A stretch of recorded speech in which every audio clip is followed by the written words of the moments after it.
Berikut ini video para pakar yang menyampaikan untuk meniadakan sholat Jumat sementara waktu dengan tujuan memutus penyebaran virus corona yang telah dirangkum oleh sulapa.com bersama Humas Kementerian Agama.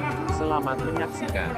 Betul itu Pak, kalau tidak ada masalah seperti ini Pak, ini kan namanya. Nah, jadi kalau semuanya penyakitnya Pak berkepanjangan, disebabkan tidak sholat Jumatnya di sini, langsung Allah berlangsunglah penyakit. Apakah sholat Jumat ada kata tinggalkan untuk selamanya? Kan semua masalah pasti ada. Nah, tidak ada Pak, kalau Allah tidak berkehendak untuk akhiri. Kalau Allah Tidak ada Pak. sudah kita ini Pak diuji oleh Allah, ini harus bersabar Pak.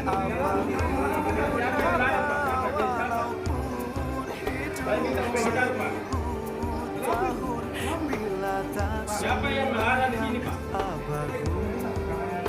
Jadi kalau umpamanya Pak, Allah meneruskan ini penyakit. Tidak mungkin begitu pasti ada. Jangan dulu Pak, saya mau bicara Pak. Saya mau wawancarai Pak, saya cuma tugas di sini. Jangan cari kerubutan di sini Pak, jangan buat ganggu. Tapi jangan dihalangi orang bertolak Pak.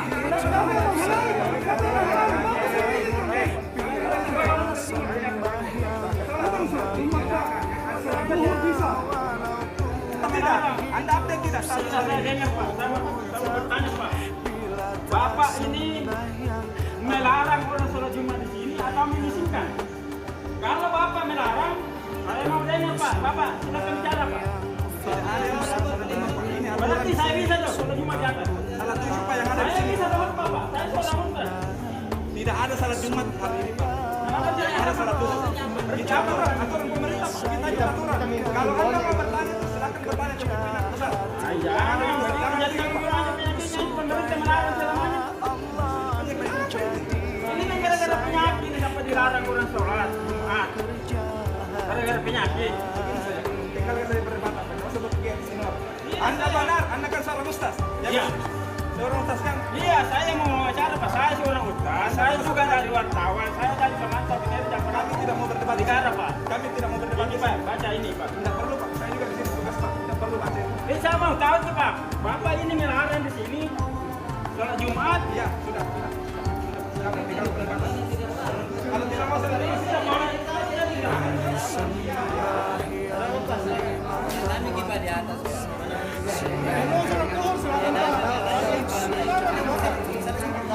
Ya sekarang. orang diam-diam di dalam dia buat keributan di sini, ya kan?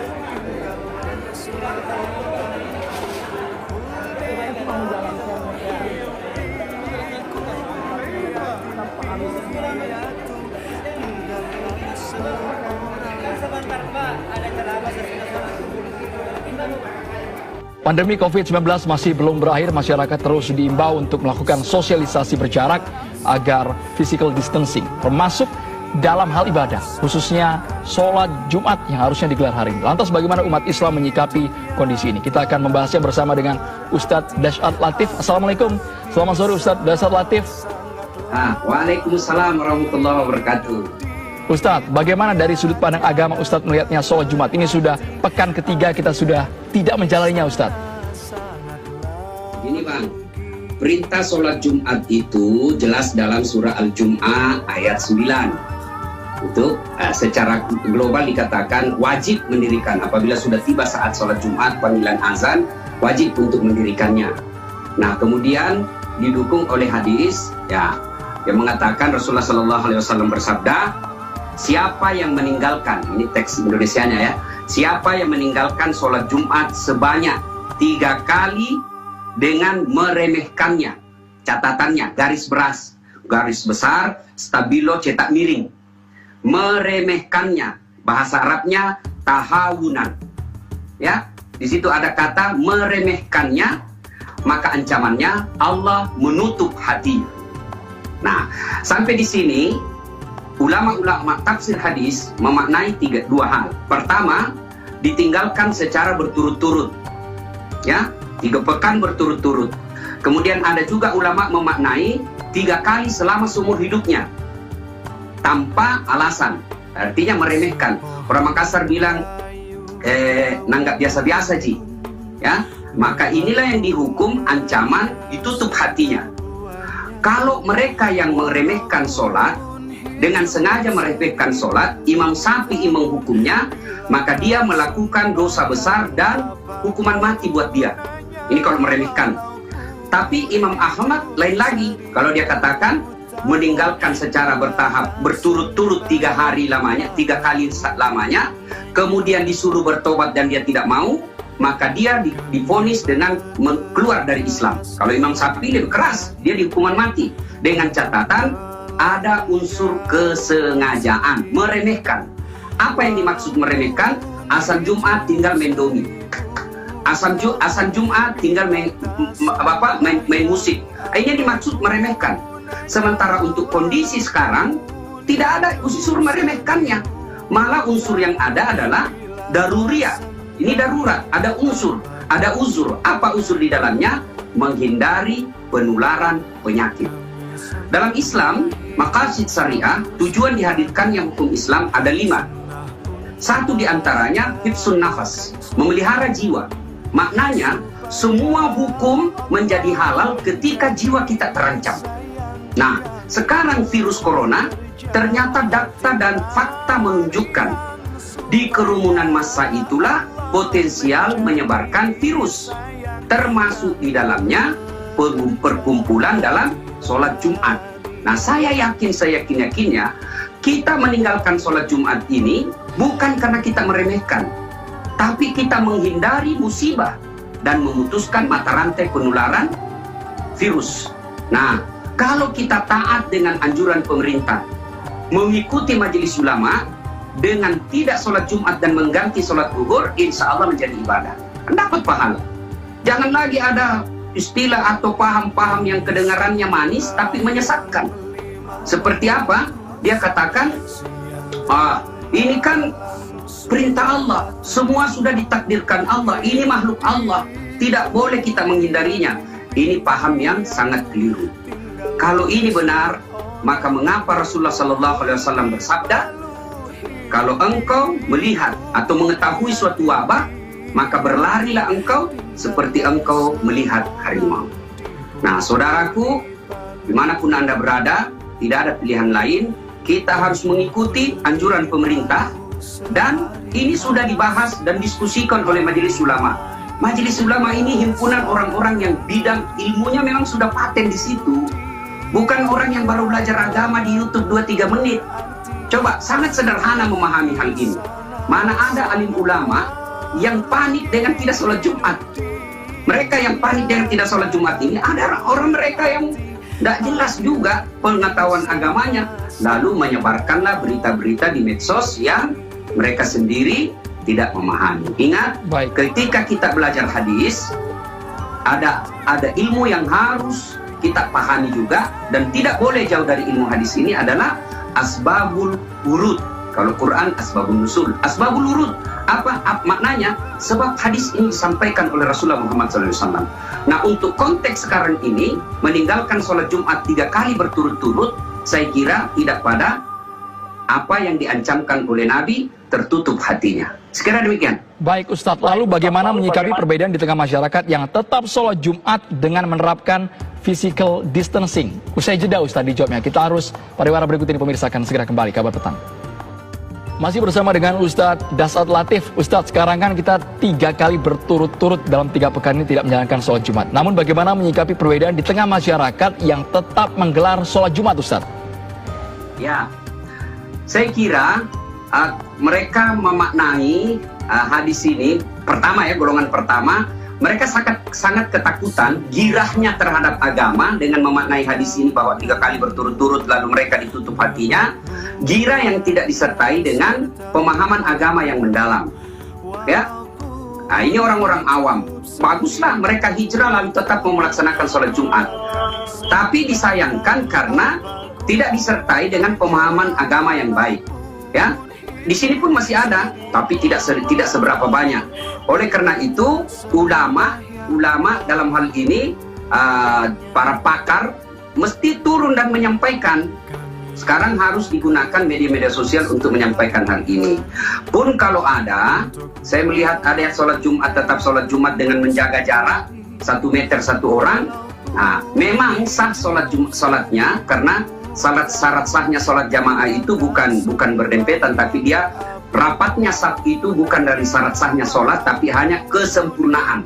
Berarti ketika jarak kita berjauhan itu tetap sah sholatnya, tetapi tidak sempurna safnya. Tapi dalam keadaan darurat seperti ini dibolehkan.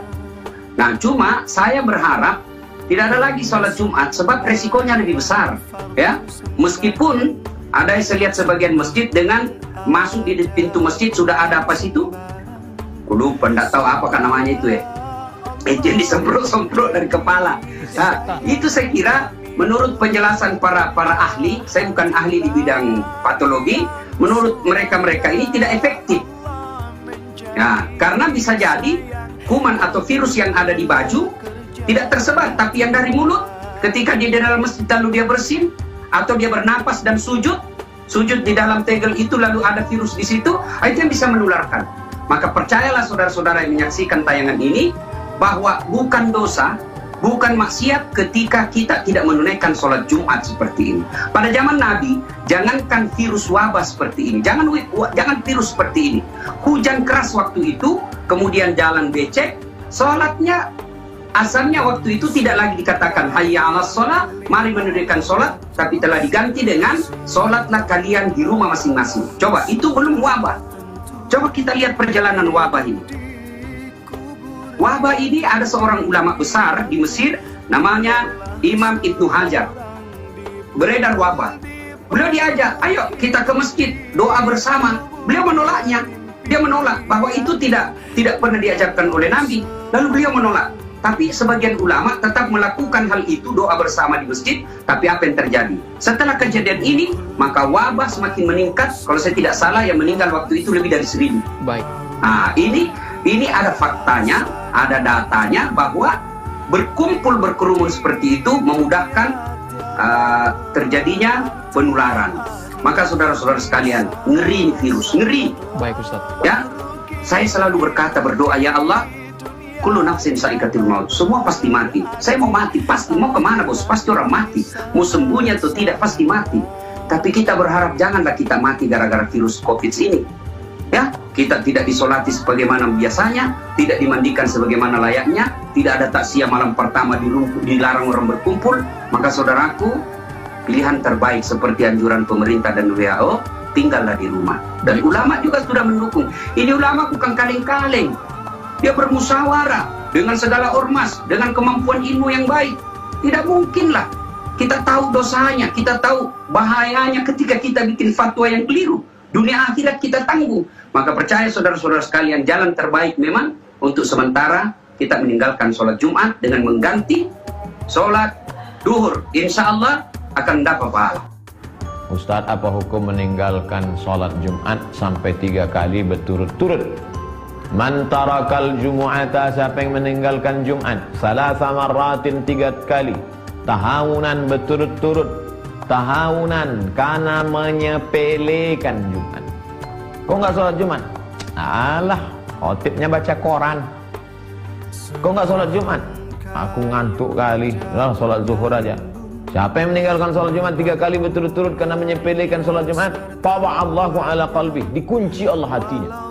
Taba'a, surat setelah masuk ke dalam amplop lalu kemudian ditobak, terkunci, tak masuk lagi. Begitulah orang yang meninggalkan sholat Jumat. Tapi Jumat ini kita udah 3 kali nggak sholat Jumat.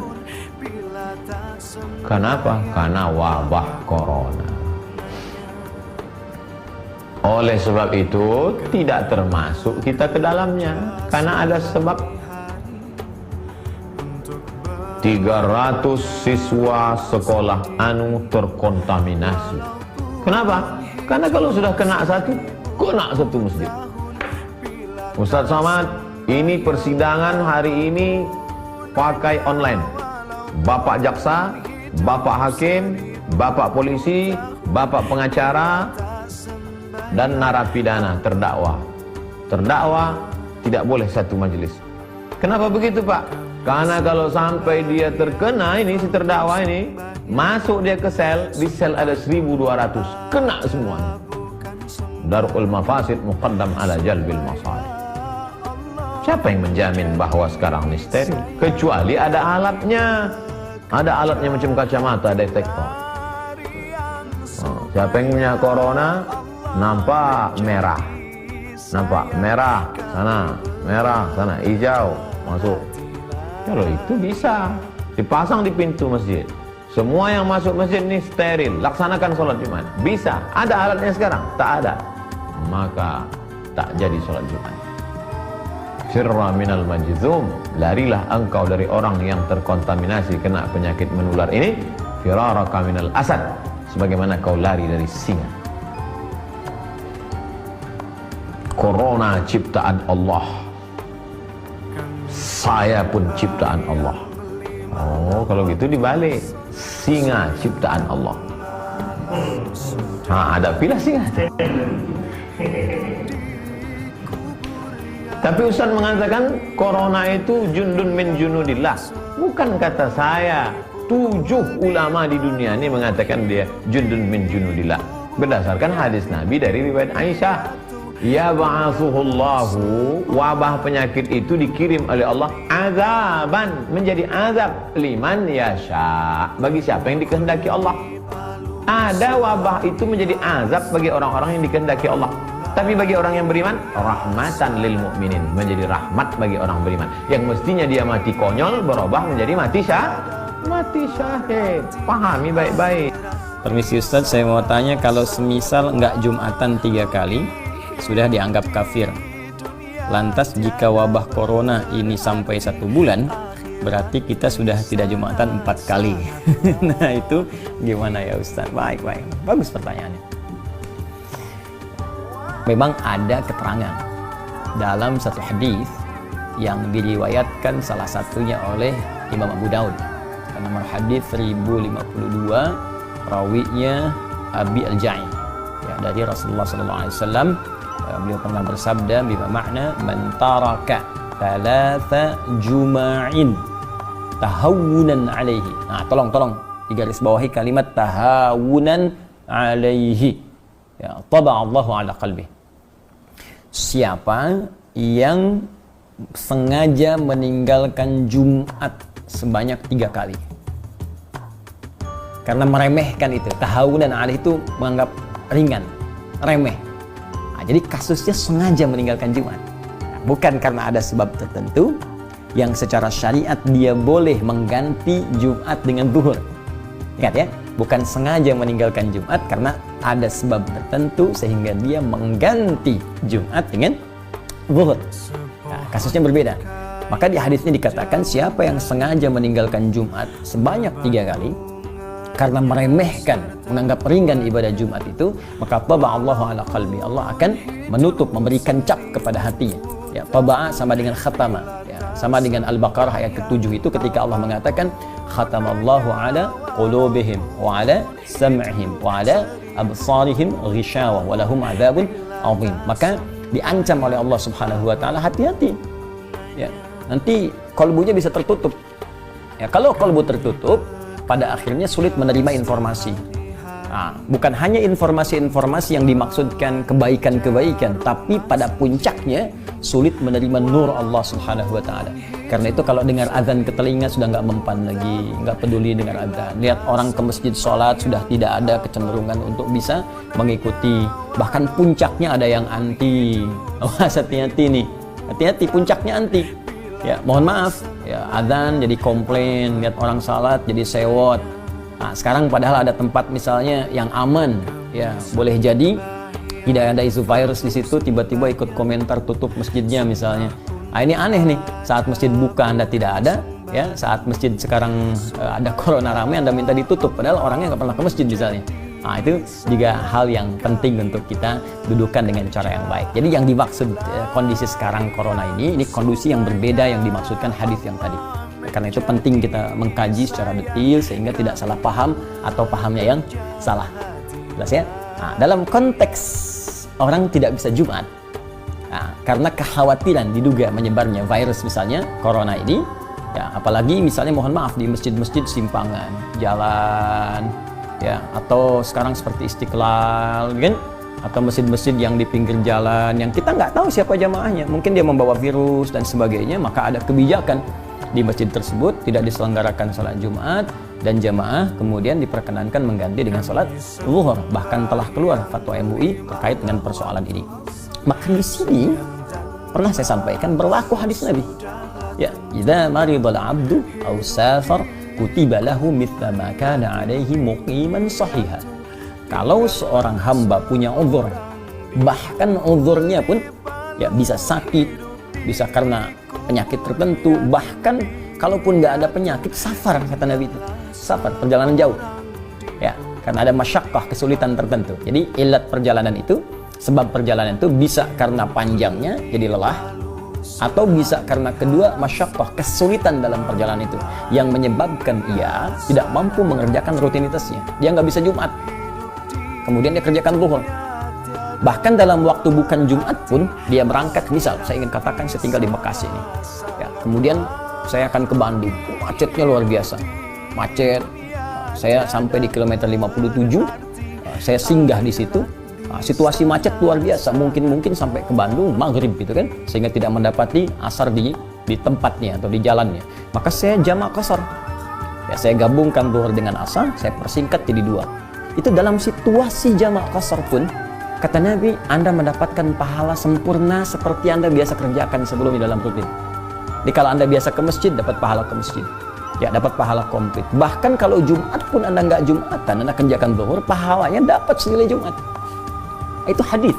Nah, jadi ini pentingnya kita mengaji sehingga bisa menempatkan sesuatu sesuai dengan tempatnya. Jadi jangan sampai ada pembicaraan begini misal, lebih baik saya berjuang ke masjid, kalau meninggal pun sedang syahid di masjid. Anda nggak bisa pastikan meninggal di mana. Ada poin. Hati-hati, kita nggak bisa pastikan. Jangan-jangan nanti Anda ke masjid meninggalnya di rumah, dan ke rumah bawa virus misalnya. Virusnya menyebar pada keluarga, pada anak, pada istri. Ini lebih bahaya lagi.